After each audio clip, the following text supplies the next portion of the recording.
Today we're going to be diving into the world of tax deductions for individuals. Understanding these differences can help you save money and maximize your tax benefits. Now, there are two main types: the standard deduction and itemized deduction. The standard deduction is a predefined amount set by the IRS that taxpayers can subtract from their taxable income. It's a simplified method available to many individuals, and its purpose is to provide a basic deduction without the need for itemizing expenses. Now, one of the significant advantages of the standard deduction is its simplicity. Now, unlike itemizing deductions, which requires tracking and documenting specific expenses, the standard deduction offers a very straightforward approach. You don't have to worry about gathering receipts or calculating various expenses. Who qualifies? So who is eligible for the standard deduction? Single filers, those who are unmarried or considered unmarried for the tax year. Married couples filing jointly. This includes couples who are legally married and choose to file a joint return. Qualifying widows or widowers with a dependent child. This applies to individuals who have lost their spouse and have a dependent child in the year of filing. Head of household. This status applies to unmarried individuals who provide a home for a qualifying person, such as a dependent relative. Now, let's do an example. Say you've earned $50,000 in taxable income this year. Now, let's say the standard deduction for individuals is $12,000. When you file your taxes, you can subtract this amount from your income.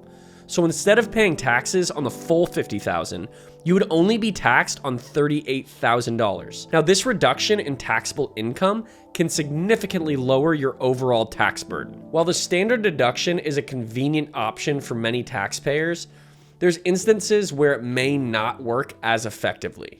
By understanding the limitations and considering itemized deductions, you can make informed decisions and optimize your tax savings. Qualifying for itemized deductions depends on various factors. So homeowners who have paid mortgage interest, individuals with substantial medical expenses, and those who have made significant charitable contributions may be eligible to itemized deductions. So let's say you're a homeowner and you've paid a substantial amount in mortgage interest, property taxes, and state income taxes throughout the year. Additionally, you've made significant charitable contributions to qualified organizations. In this scenario, itemizing deductions could potentially result in higher tax savings than taking the standard deduction. So let's dive into this. The standard deduction for a married couple filing jointly is $24,800 for the tax year.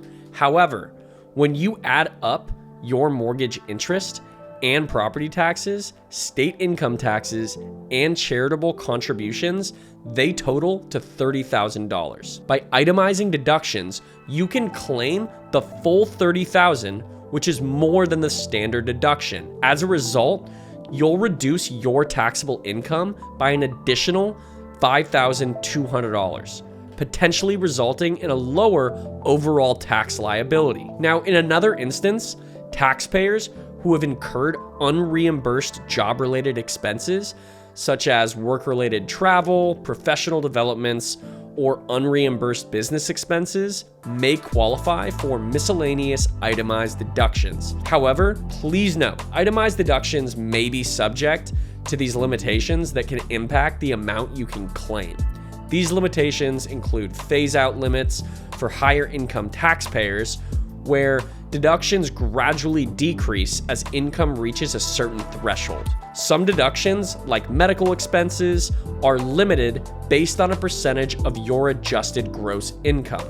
The alternative minimum tax can also restrict certain itemized deductions, and the PEAS limitation reduces deductions for higher income individuals. It's important to understand these limitations. For example, a high income taxpayer with an adjusted gross income, or AGI, of $300,000. Now, one of your itemized deductions is for state and local taxes, which amounts to $20,000. However, the phase-out limitation for this deduction kicks in for taxpayers with AGIs above $250,000. Now, as a result, your state and local tax deduction will be reduced by a certain percentage, let's say 10%.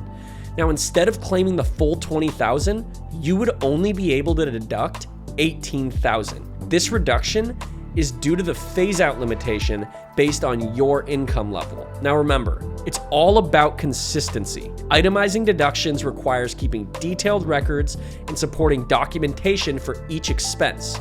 However, for taxpayers with significant eligible expenses, it can be a strategic way to maximize tax savings. Now, understanding the limitations of itemized deductions allows you to make informed decisions and optimize your tax planning strategies.